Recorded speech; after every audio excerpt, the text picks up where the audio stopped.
What's up? This your man Dre Mag coming to you again with another video. This particular video, I'm going to talk about the split that is happening from people after seeing Black Panther Wakanda Forever. You got pro recast T'Challa, you got people who don't think that there was anything wrong, especially with the end credit scene. So I'm going to talk about it today, but the real question is, are you ready?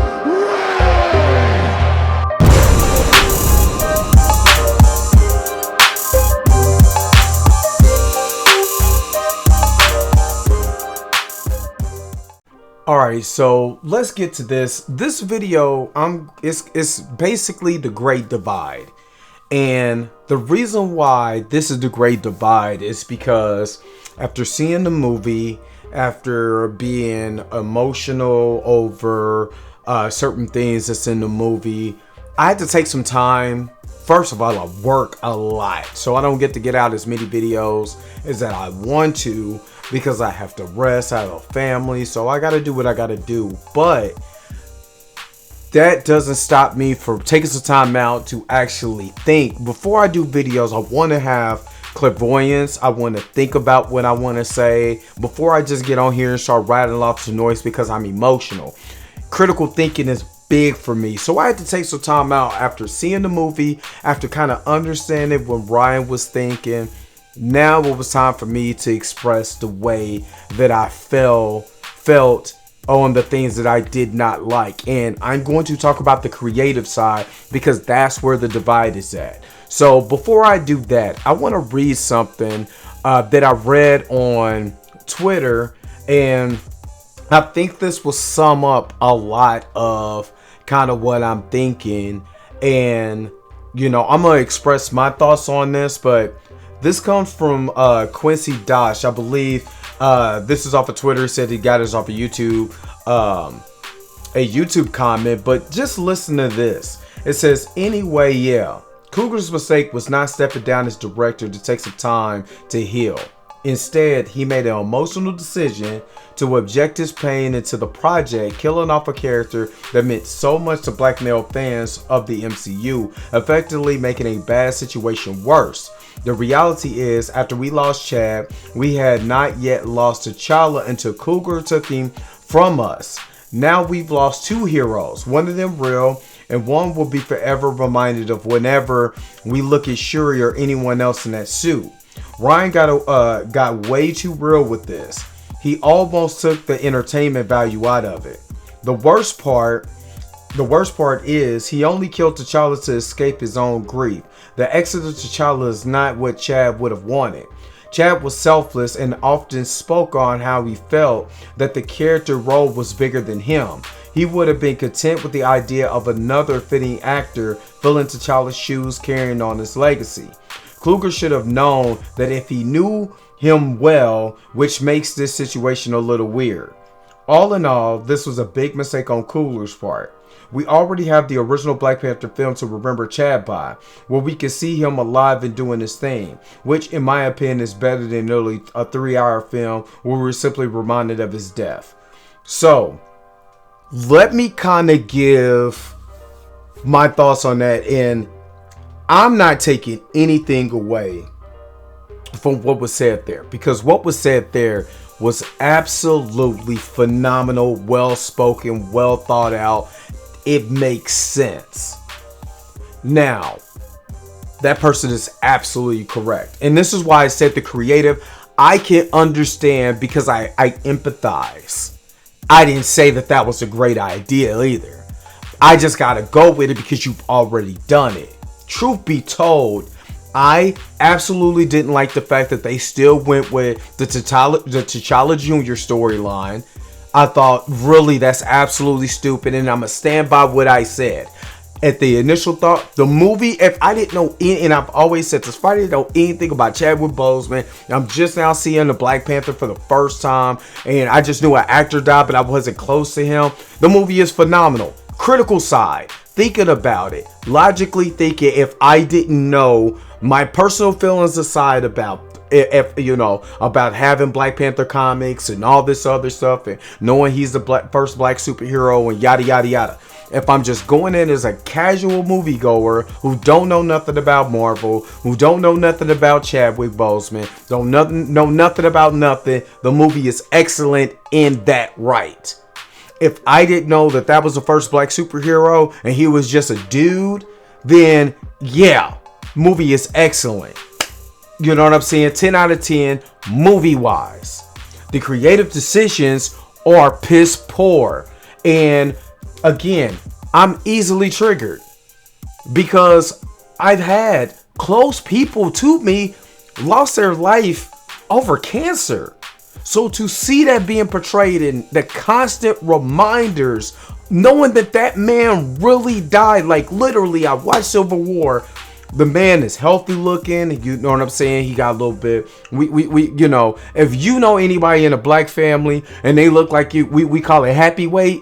You be like, yeah, you could tell Chadwick got some happy weight. He's a little bit thicker, you know what I'm saying? Neck full, you know what I'm saying? Now, you know, head ain't all big, neck all skinny. He look good. And then you can tell he progressively got smaller and smaller in each film. Until, unfortunately, he passed away and succumbed to the cancer that he was fighting. So, you know,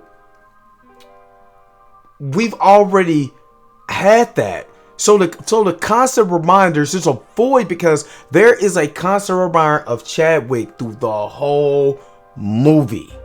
It's a constant reminder.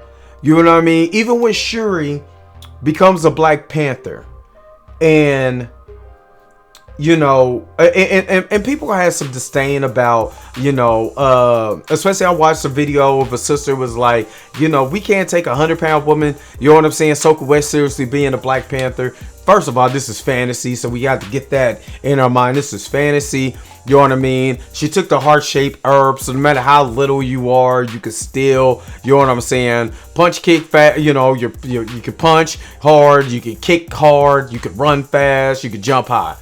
They, you know, not out of the realm of possibility in a fantasy world. You know, I knew she wasn't going to be Namor because that's some bull crap because she's not a trained fighter. You know, she's not like her comic book counterpart that was created by Reginald Hunley. So I already knew that wasn't going to happen. But there is so much of a constant reminder on there that that I was thinking through the whole movie. Besides crying through, you know what I'm saying, you know, the first 30 some odd minutes of the movie, like, dude, and I'm really what I'm crying about. And I had to think about it like, okay, Dre, where was you at emotionally when you're watching the death of the first black superhero character? My thought was initially they didn't even have to do. That's why I'm crying, because I'm like, dude, they didn't have to do this. That's what hurts. And I'm telling you, Marvel, you allow Ryan Coogler to literally eliminate the first black superhero in mainstream comics. You didn't have to do that. Y'all did it anyway. That hurts. And I agree with the, you know, with the post or what I just read from Twitter that, dude, you literally took our superhero away from us. A real life one who died, yes. You know what I'm saying? But that character, that particular character could have lived on. You know, and E-Man said this. You could have did a Disney Plus series instead of doing this movie. You know what I mean? And I understand you want to, you know, introduce Namor, which I'm not taking anything away from the performances of the people in the movie. Like I said in my spoiler review and my non-spoiler review, you could tell they put their heart and soul to what they were given. And I'm giving you to you as an actor's mind, not a critic, not none of that. You know what I'm saying? I've wrote plays. I've acted in plays, did skits and stuff like that. I'm just coming to you from an actor's point of view. So as an actor, I'm gonna get a script. I'm gonna say, what's the emotional tone in this? What am I supposed to do? What is this person supposed to feel at this moment? What is the situation? And then that is my job to act on what is given to me. So they have acted on what was given to them, which was an emotional movie. Y'all didn't have to do it. And that's the thing. I was trying to hold off on doing this because I wanted to get some time to actually reflect on this movie. And again, movie-wise, if I don't know anything about nothing, great. Creative-wise, trash.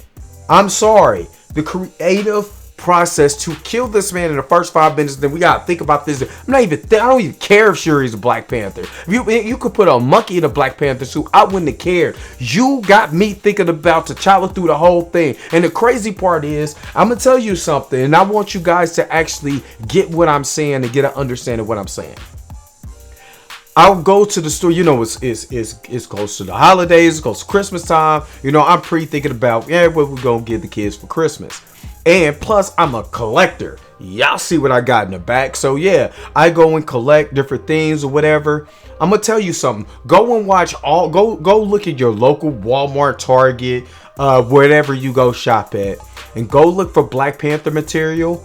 Guess who they're still using for marketing? T'Challa's Black Panther. Not Shuri's Black Panther. Not Okoye, not M'Baku, not Shuri. They're using T'Challa's Black Panther for their marketing. You know what they did? This guy came out after the Black Panther movie. You know what they did? Reissue this. If they were trying to push their new movie, why are they reissuing not only the Black Panther with the T'Challa head, with the Chadwick Boseman head? I just got the Black Panther head on him. You know what I mean? Or his mask on him. But you know, why are they marking this, Killmonger, Shuri, and M'Baku all over again? That's the thing I'm talking about. They're still using Chadwick in their promotion of this movie. Their promotion to sell goods, to sell merch. They're still using Chadwick in that. And again, that's not right. You already made a movie that's emotional. A lot of people are just casual they're MCU fans, are not comic book fans. They have no idea, and I keep saying this. They like, you know, comic book cartoons.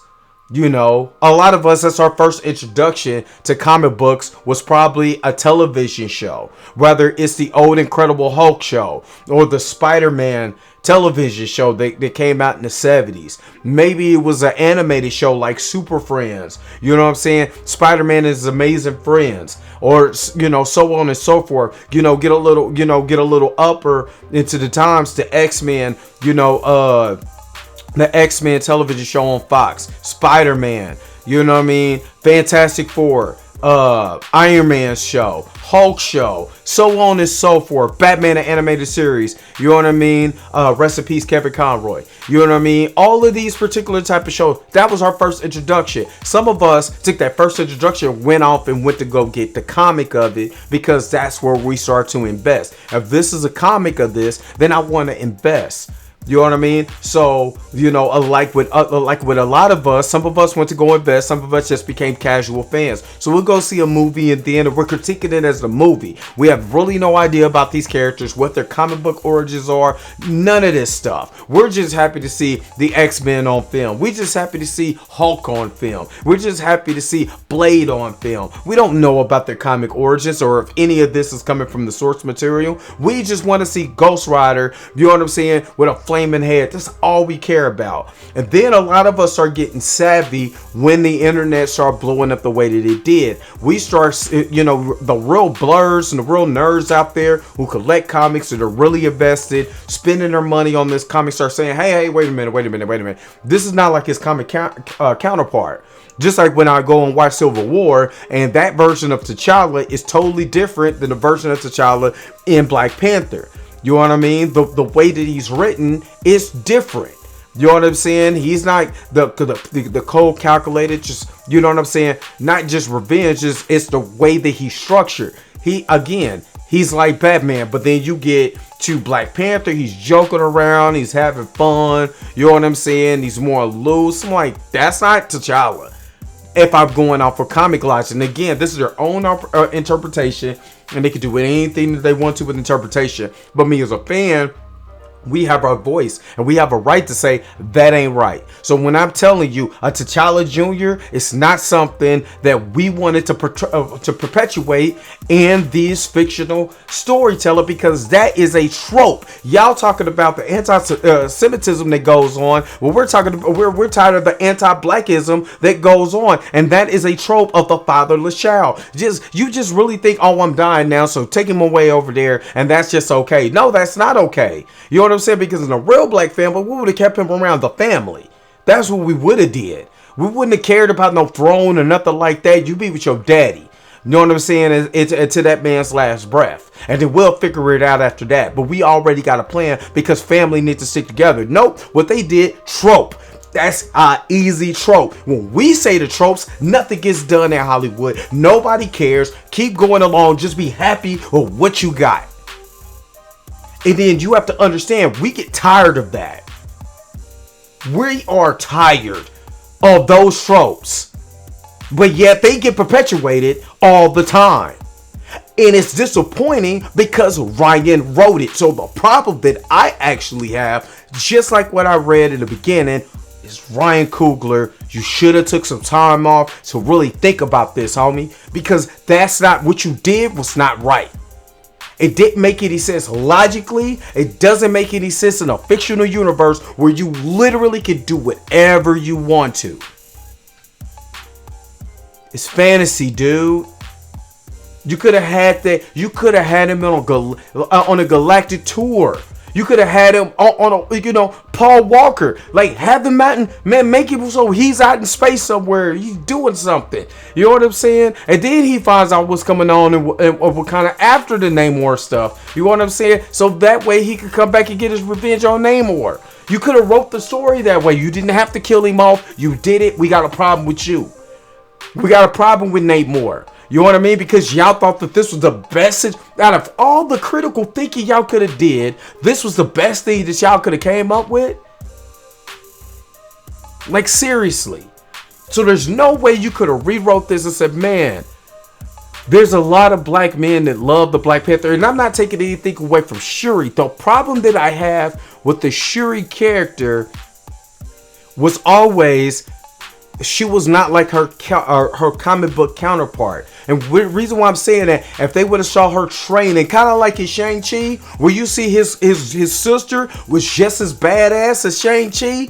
So if she was the new whatever, that makes sense. She's dope. They showed it. They made it. If you made it worse, understandable. And now I could go forward in this in the realm of believability. There's no realm of believability that makes me think that Shuri was just going to be a badass. You know what I mean? Just because she took the heart shape first, she got a couple kicks in. You know what I'm saying? That's it. I like the fact that she kind of got whooped. Because they didn't write her character to the point where I'm looking at her as like, yeah, if she put on that suit, she'll give you a run for your money because she can fight. She can't. We didn't see that. She's a tech head. You know what I'm saying? She's a think tank. So, out of the realm of possibility. But, movie got to be made. So, y'all did what y'all had to do so the movie could be made. I get it. I understand this. And I didn't want this to be, you know what I'm saying, a rant. But I got to express my feelings. Because Nate Moore did a interview with E-Man. So, make sure that y'all go and look at E-Man's E-Man from E-Man's movie review, the interview he did with Nate Moore. He said he wanted to hear from the fans. Okay, I like the movie. You're creative. What you did was 100% garbage pail juice. And you could have did something better. But yet you want to go off of tropes. And we're tired of the tropes. We as black people are tired of the tropes. If you're tired of the tropes, make sure you put it in the comment section of this video. And the reason why we're tired of the tropes, because what do we see all the time that's perpetuated? Childless, single black mothers, you understand, black women rising to the occasion of the lack of men. So instead of doing something different, here we go with the lack of men in this film. You know what I mean? As far as the strong male lead that holds everything together. You killed off the first black superhero movie. I mean, the first black superhero mainstream media. You didn't really care. You use Chadwick as a promoting point to sell your movie. And the whole movie is literally about the death of him.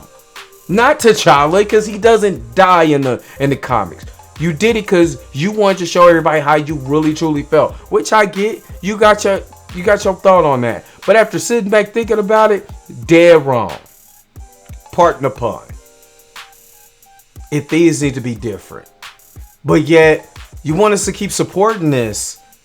And now I'm trying to figure out, I gotta, check out the video that I'm talking about, aging up young T'Challa, just so we can have something, I guess, to hold on. I guess that's our consolation prize.